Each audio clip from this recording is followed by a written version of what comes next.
Peace and love, everybody, and welcome back to another Sunday Hope and Healing session. Excuse me. I'm Royce Fletcher Thomason, and we're back as we are every Sunday at 1 o'clock, usually Sundays at 1 o'clock Eastern Time. I know that last week we had a check-in that started quite late. I was at celebrating our Soul Conference, sponsored by People of African Descent New Thought Group at Unity Village in Lee's Summit, Missouri. Awesome experience. Awesome experience. Anyway, we were in the middle of a service and I got started a little bit late for last week's check-in. But Cass, good to see you in the space. Curly Conscious King, good to see you in the space. And everybody else who's tuned in, wherever it is that you might be on the planet. From my heart to yours, I'm sending a bunch of love in your direction, and I'm trusting that it's reaching you and that it's in some way making a difference in your life. Course in Miracles says that all expressions of love are maximal. So I'm trusting that that is the case. Scripture tells us that love is the essence of God. And so when that loving energy is sent out and that loving energy is received, there's good things that happen as a function of that. For these Sunday Hope and Healing sessions, we frequently do actual healings, and we'll be doing that today. And we do that via a form of technology referred to as Transcending the Matrix, which is a holistic based approach to healing that addresses all aspects of a person's beingness, not just physical pain and physical dis-ease, but mentally and emotional, psychic and spiritual matters as well. And we're very thankful to be able to do that. And the key for what makes the healing possible is actually love.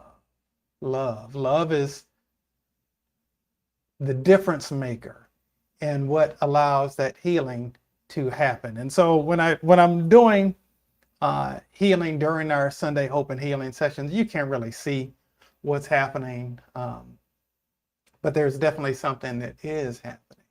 And ultimately what's happening is that the places where we have not necessarily Cass says that late check-in means more sessions from DJ Healing Hands. I do not plan to do a DJ Healing Hands Afterglow today, but I did do a set last night. Friday night. Curly Conscious King, Jennifer Bliss, and at least those are two who we see at the Sunday Hope and Healing sessions. Greetings to you who is in Japan. Ohio gozaimasu. But the key for this healing is to bring love into the places where we were not necessarily welcoming love in previously. Places where there may be trauma, places where there may be unresolved ancestral issues, places where there might just be some blocked energy or stagnated energy within our field. And so at any rate, that's what we do. We activate the healing power of love. No, I do not really speak Japanese. I just know a few words. But today, what we're dealing with today, because what we're all about at these Sunday Hope and Healing sessions is about empowering us to be able to enter into and to dwell in what I refer to as a sustainable state of supreme satisfaction. Every human being on the planet, essentially wants to experience some sense of satisfaction during our time being here. Okay. And so there are a lot of things that the ego, the part of us that tries to edge God out, will do to get us some temporary sense of satisfaction. All addictions are born out of someone essentially trying to get some semblance of satisfaction just not going about it in a way that is going to be sustainable. Okay. And so that's what these Sunday Hope and Healing sessions are about. This is the journey that I'm on. And I believe that as I'm blessed um, to uncover things in my own life and progress on my own journey, I believe I have a responsibility to reach back and offer support to others as well. Okay. And so what our topic for today is, I find to be an interesting one. And that's what thoughts aren't worthy of the life that you want. What thoughts aren't worthy of the life that you want? You are a powerful being. You are incredibly powerful. And I recognize that in this experience of living life on planet Earth as a human being, you may have times where you might not feel quite so powerful, or where you might not feel quite so empowered. There are things, circumstances, situations, the systems of this world that seem and feel really big, really large, really powerful in a lot of ways. But there's great power in you. The scriptures say that you have been given power over all the power of the enemy. And I'm not talking about some other person. A person isn't the enemy. We're not wrestling against flesh and blood, but against powers and principalities and forces of wickedness in high places. What our enemy is a system of consciousness. The enemy that we are endeavoring, that we need to overcome, isn't some other person. It's our own lower nature. It's those aspects within us that are trying to edge God out. Okay. And what our journey is to find ways to welcome God in, ultimately. Because in the divine reality, there's joy. In the divine reality, there's peace, perfect peace. In the divine reality, there's love. In the divine reality, there's wholeness. In the divine reality, there's well-being. And the divine reality is all good things. Okay. And so what so much of our life journey really is ultimately about is washing off, getting rid of all of the things that aren't that. All of the things that aren't love, all the things that aren't peace, all of the things that aren't well-being. And I've got news for you. You might take this as good news. You might take it as bad news. I'm not putting it in either category, really. It just is what it is. And what it is that I want to share with you is the stuff going on in our own minds contributes largely to the way that we experience life. I'm not saying that every bad, quote unquote, bad thing that happens to you is your fault. I'm not saying that. What I am saying, however, is in the context of today's topic, what thoughts aren't worthy of the life you want? In other words, what thoughts are you carrying with you that are not worthy of the life that you want to actually experience? Because as an incredibly powerful being made in the image and likeness of divine perfection itself, your thoughts, your words have power. Every thought that we think is like a prayer that's going out into the cosmos. And so I'm not saying this to scare us or to have us feeling concerned.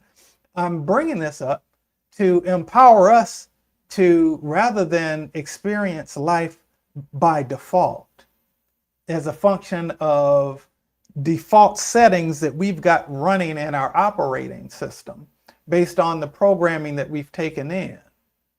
And I'm not saying that we need to blame those who had a role in the programming that we took in. It is we who took the programming in. And other folks, the programming that they put out there that we took in was a function of where it is that they were operating in consciousness. Can we blame somebody for where their consciousness is? No, God isn't blaming you for where your consciousness is. Some of the things that you experience in life are things that are tied to ways that your consciousness has been based in fear, based in lack, based in what I refer to as false evidence appearing real. You perhaps heard that acronym before, all right? And helping to clear from our consciousness what I refer to as the grid lines of the matrix of third dimensional beliefs of separation and limitation that eschews everything that we see. It eschews how we see ourselves, how we see the world, how we see other people, and how we see our life circumstances. Okay, all of that is a function of the subconscious programming that we've got going on. There are various implicit biases that we have. There are various fears that we have that we aren't even consciously aware of because they sit beneath the surface of our consciousness. They sit in our subconsciousness. And that has a huge role in how it is that we end up experiencing life. And because you are made in the image and likeness of God, your thoughts have power. Your thoughts have power. Now there's a challenge in that, and there's a challenge in that, and there's good news in that as well. What the challenge is that there is with it a call, if you will, to be intentional about what thoughts it is that we're entertaining. Now, we're not our thoughts. We're not our thoughts. We're not even, greetings, Suni Maria. Bunch of love to you, my dear. And E. Renee Jones, greetings to you. Welcome to the space. All right, I like what E. Renee Jones says. Fear knocked at the door. Faith opened it, and there was no one there. That's pretty cool. We're not even the thinker of the thoughts. Oh, big hello from South Africa. Where in South Africa are you? I have a niece outside of Stellenbosch, near Cape Town, originally from Pretoria. I'm curious as to where in South Africa you are, E. Renee Jones.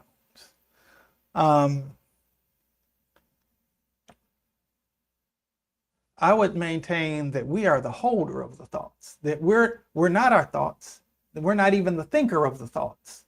We're the holder of the thoughts. And we actually get to choose. We get to choose. This is empowering. We get to choose what thoughts we hold on to and what thoughts we let go of. Because what we're about at these Sunday Hope and Healing sessions is about empowering us to be able to enter into and to dwell in a sustainable state of supreme satisfaction, one that you don't have to physically die to be able to experience. Our journey is to free ourselves of the dead weight, to free ourselves of the things that aren't really worthy of the places that we want to be in our lives. Okay? But it is a reality that KwaZulu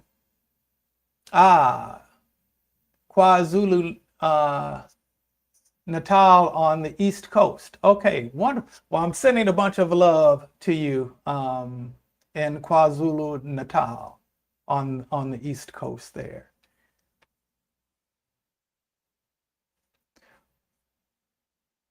We are in a wonderful position to be able to support ourselves in our decision to be able to have a life that feels fulfilling to us.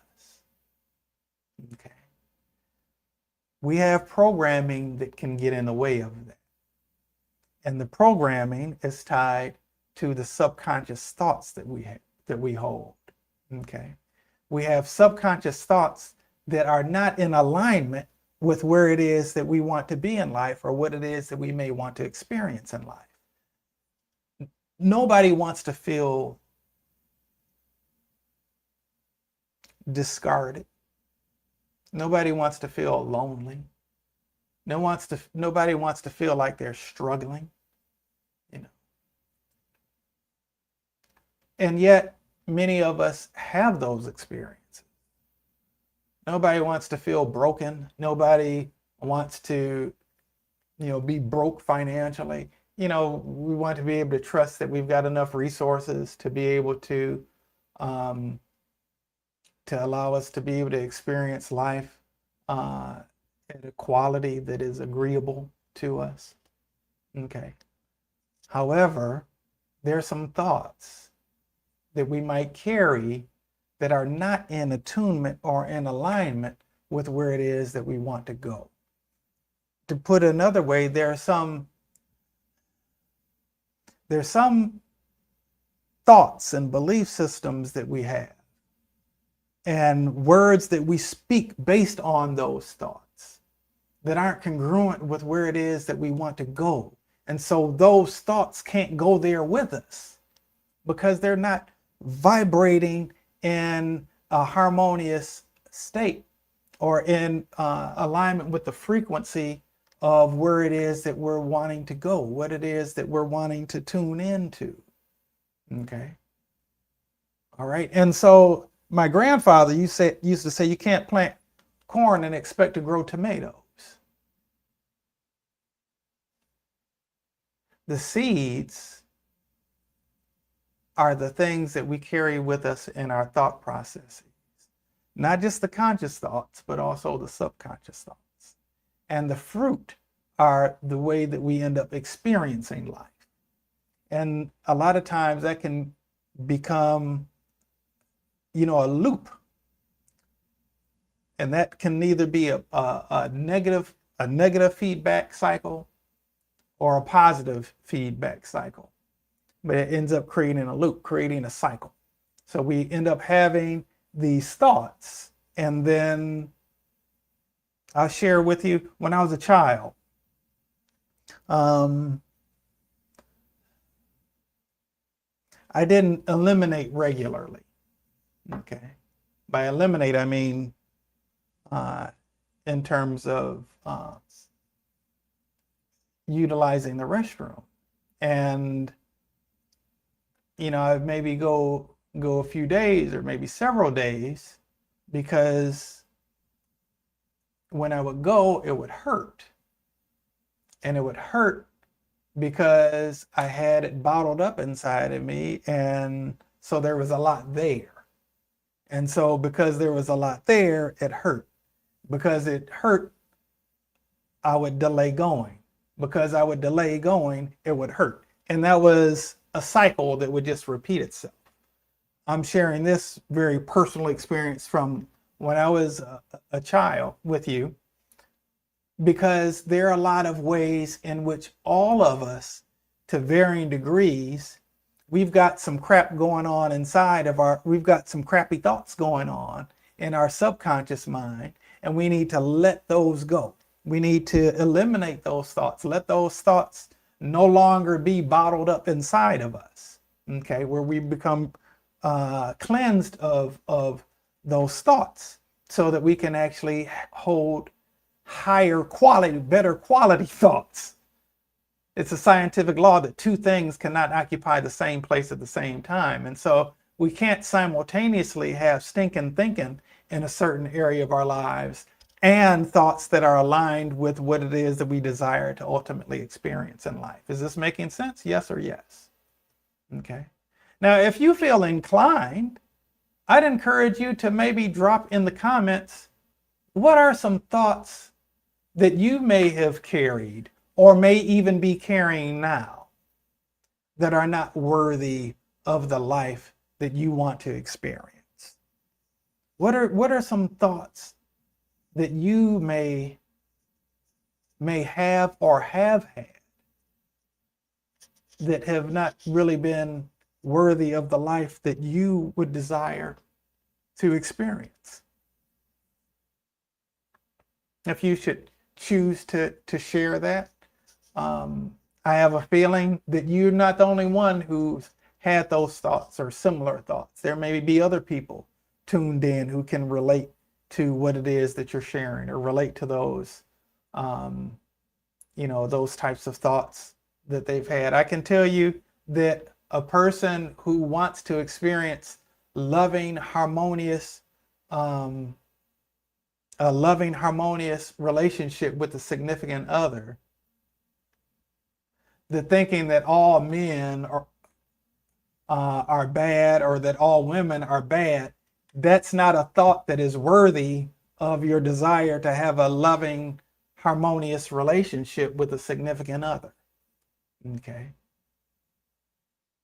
I've encountered a lot of people, both men and women, who've thought that way. Okay.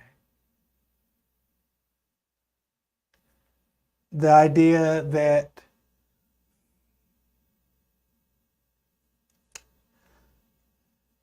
folk who are fighting for liberation and equity,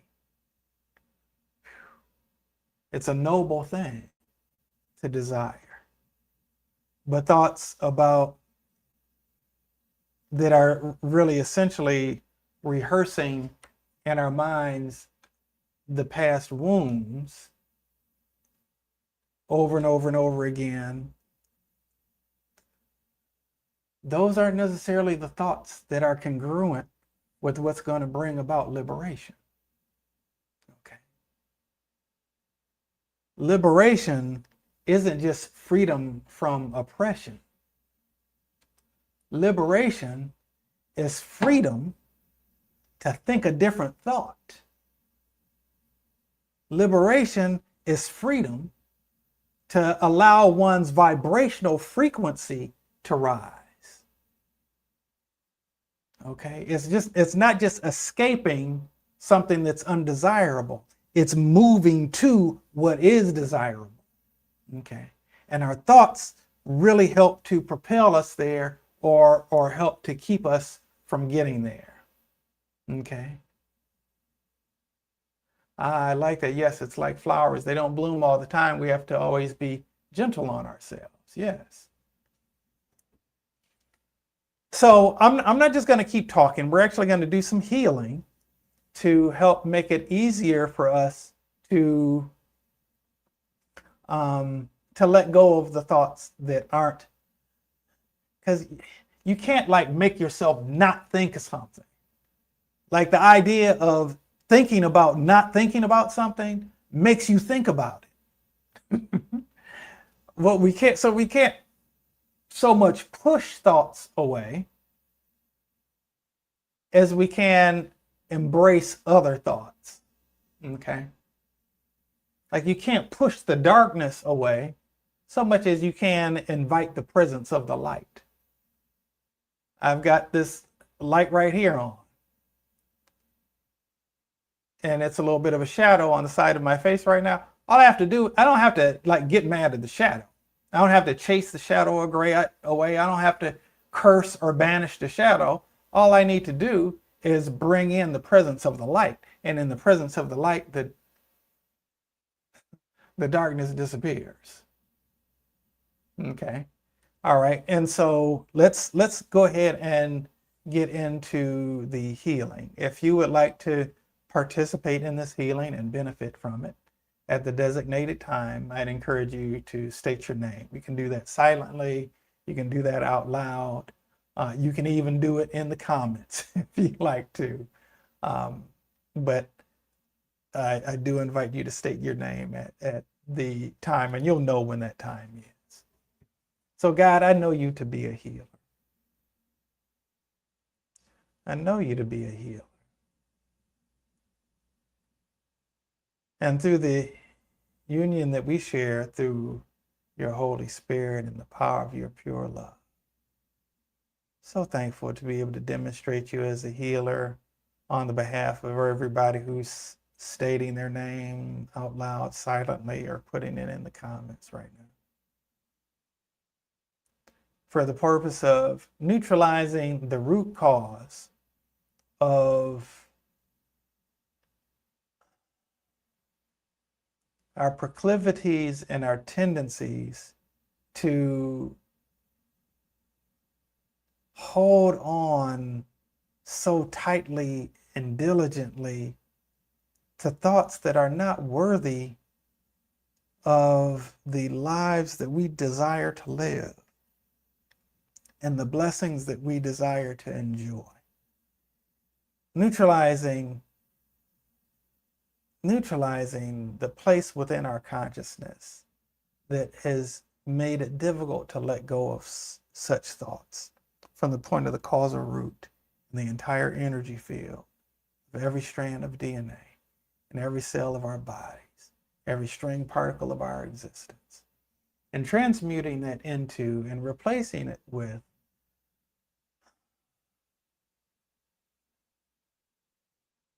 allowing ourselves to put on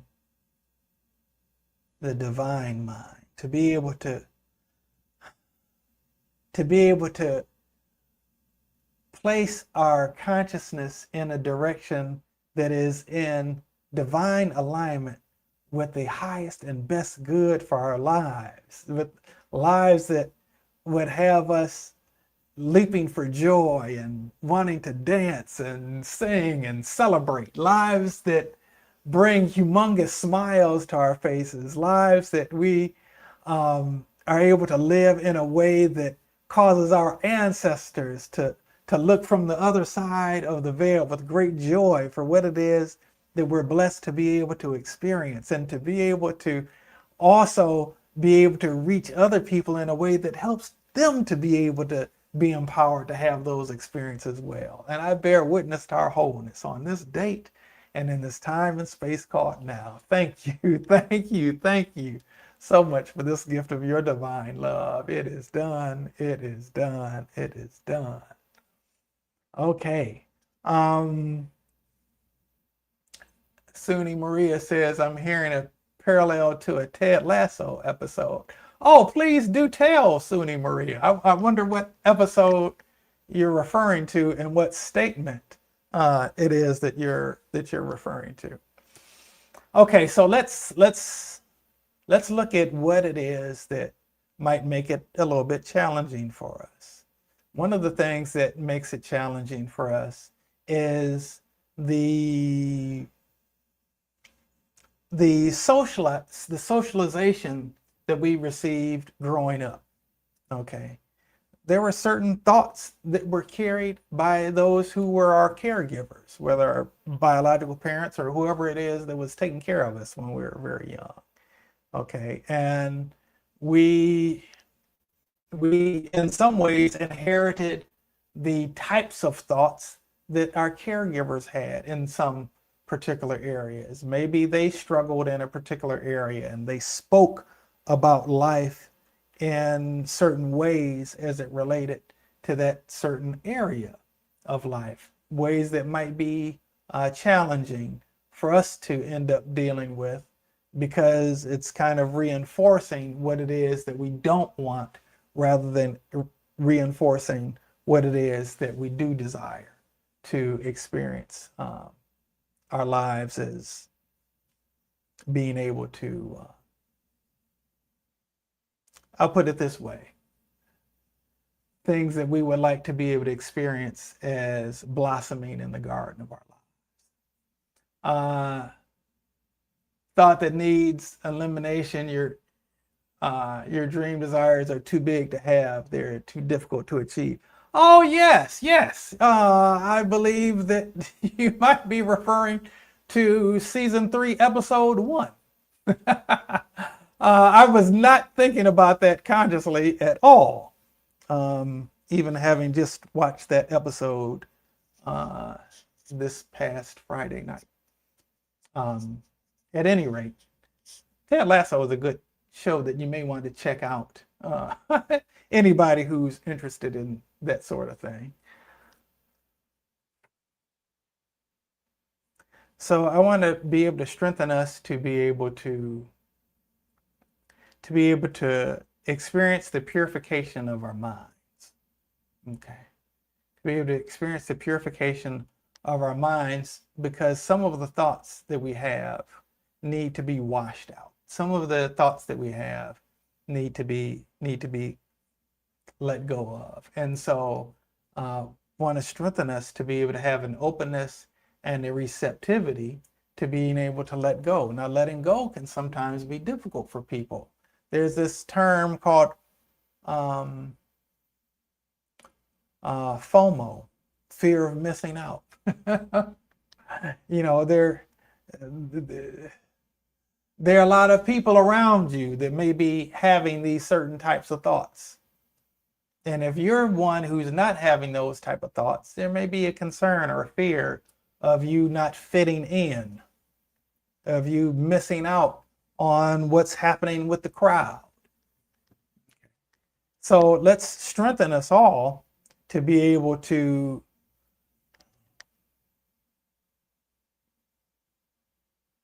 I've never necessarily been a person who always fit in.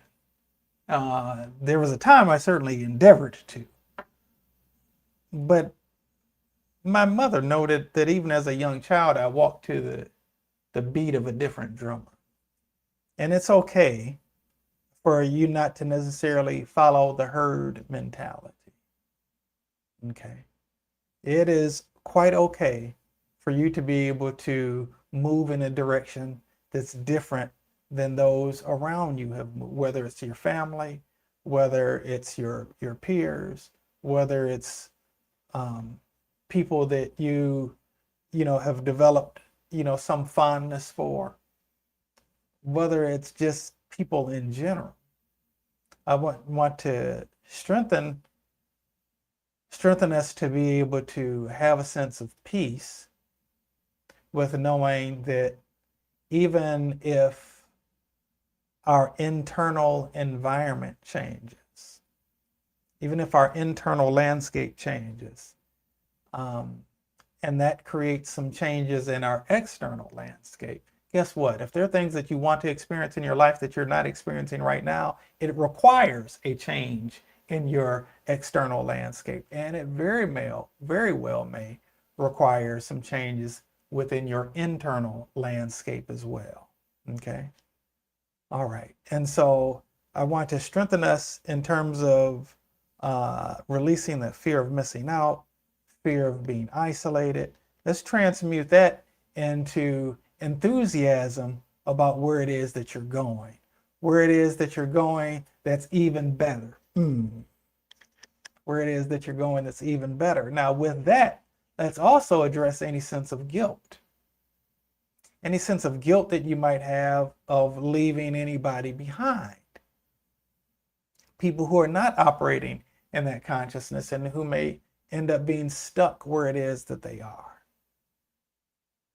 I remember in the 90s when I reading the book of Revelation in the Bible, and I had some concerns. I didn't really have concerns for myself, but I had concerns for loved ones, family members and stuff.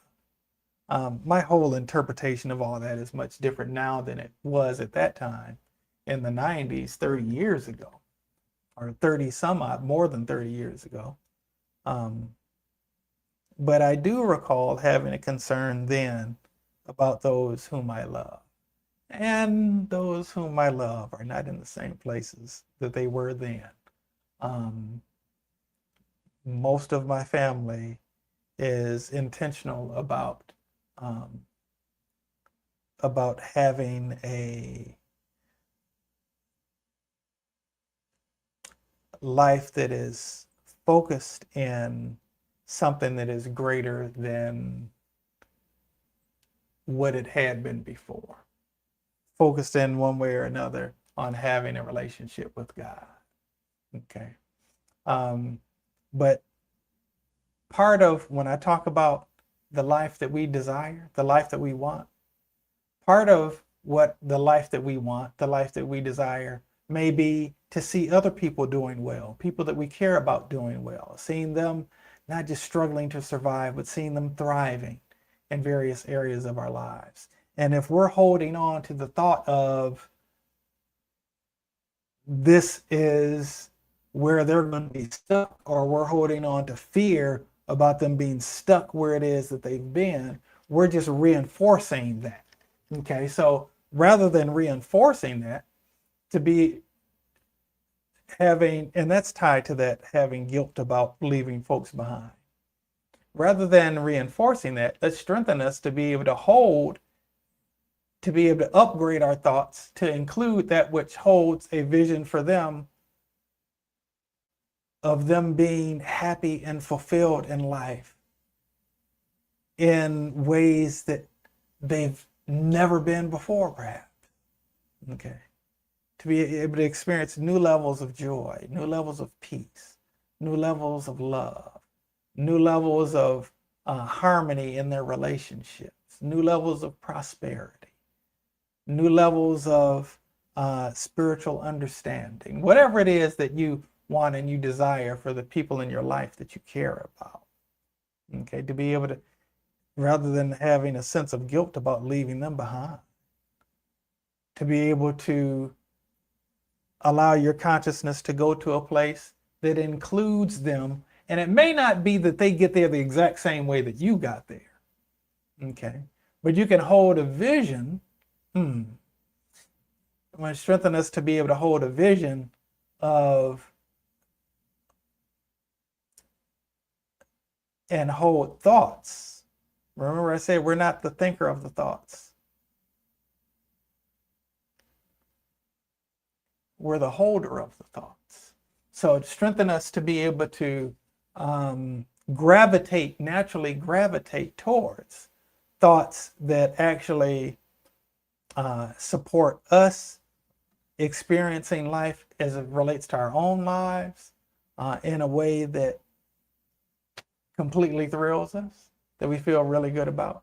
And also to be able to hold thoughts that support the people that we love and that we care about experiencing life in a way that they are feeling, being and feeling deeply and completely fulfilled, where life is unfolding in ways that support their highest and best good and the highest and best good of all those they encounter. Okay, strengthen them for that. Shout out to my Aunt Faye Montgomery, by the way. I owe that line of thinking to her. Okay. I like what you said, E. Renee Jones. Yes, it's like we plan, but God decides. Let's speak to that for a moment. Because when I talk about God, I am simultaneously talking about the creator of the heavens and the earth, that which is supreme to everything. And I'm talking about our very own essence, because we're made in the image and likeness of God. God is in our DNA. Okay. And so at our deepest core, God is our own essence. Okay. And so I want to support us in terms of being able to activate the presence of God within us, to be able to put on the mind of God rather than carry by default the mind of something else that isn't God, which frequently referred to as the ego, or the part that tries to edge God out. Okay. All right. The truth of the matter, the fact of the matter is that ego is often making decisions for us in our lives. And we're allowing ourselves to be ruled by the part of us that tries to edge God out. Okay. Rather, let's strengthen us to be able to see. The thing is, we make the mistake of thinking that all our thoughts are our own. They come from somewhere. They either come from our lower nature or they come from our higher nature. And we get to choose which thoughts that we're tapping into. which thoughts that we're aligning, in other words, which thoughts we're holding. Which thoughts we're holding in our consciousness. Because those things are going to be largely impactful as it relates to our lives. Not just the thoughts that we're thinking in our heads, but also the thoughts we're thinking in our hearts. Okay. When we want to see bad things happen to other people, those are thoughts that we're carrying in our hearts. When we see somebody get something that we want, and instead of being jealous or envious of them, we get excited for them, those are thoughts that we're holding in our hearts. Okay. And so let's strengthen us all to be able to have a greater proclivity to be able to, whether with our minds or with our hearts, or with our heads or with our hearts, to be able to think thoughts that elevate us. By the way, elevating is never about what you do above somebody else. It's not elevating above somebody else. So many people think that we've got to push other people down in order to rise. That's not divine thinking. Okay. And it will result and it'll eventually catch up with you. Okay. Real climbing is the sort of climbing that allows you to become light enough that you naturally elevate. Not that you're overcoming your own gravitational pull by pushing down on somebody else, but releasing the dead weight that is manifested in your own consciousness. Because the natural inclination of how we were divinely designed is to rise. Okay. And so want to strengthen us to be able to have clear thinking in terms of what our processes can be for actually elevating. All right. To be able to have a sense of clear-mindedness that is rooted in love of God, love of self, and love of others. It's a scripture that comes to mind that essentially says that if you say that you love God, but you hate somebody else, you're not being completely honest.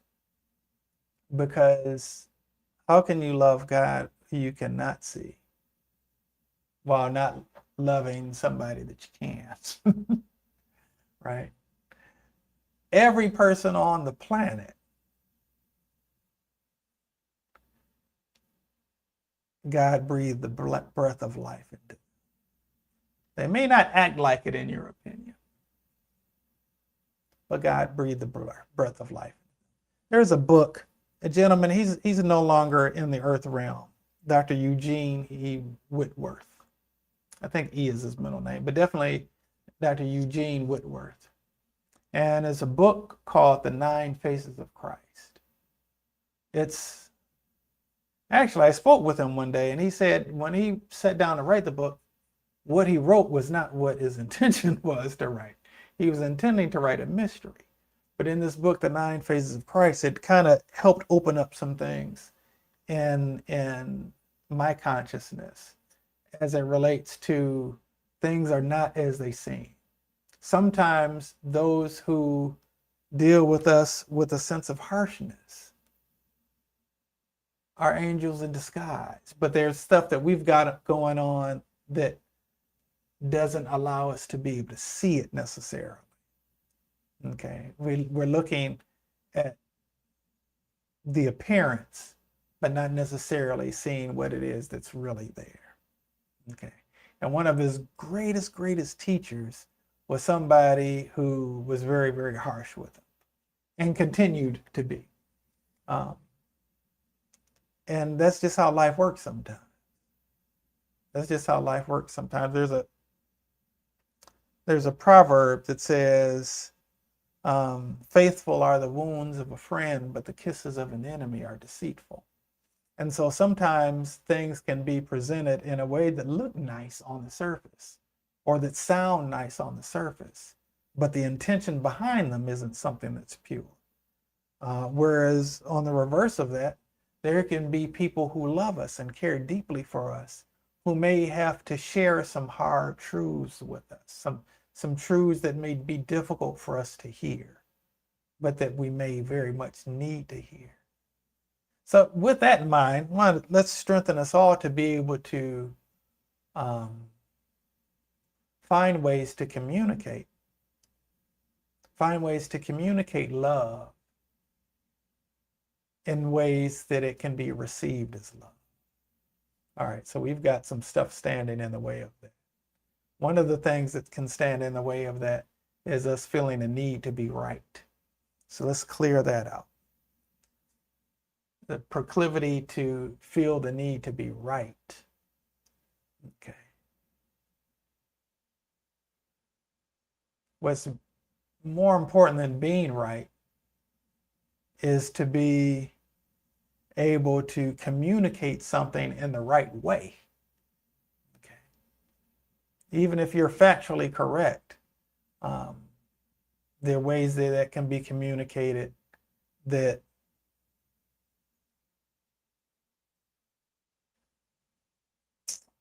might not necessarily be able to be heard by who it is that you're communicating with. So strengthen us to be able to find, actually strengthen us to expand our toolbox to include ways, to include thought processes that have us in a state of perpetual innocence. What I mean by state of perpetual innocence is, if you think about a child, the nature of a child is frequently curious. There's frequently a sense of wonderment. And so to be able to have a sense of perpetual curiosity about finding ways to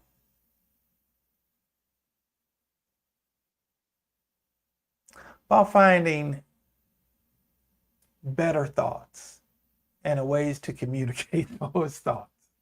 So let's strengthen us all for that. All right. We're going to do a couple more corrections and then we'll close it out today. All right. So one of the things I want to address is just in terms of family patterns, as well as even cultural patterns. Okay.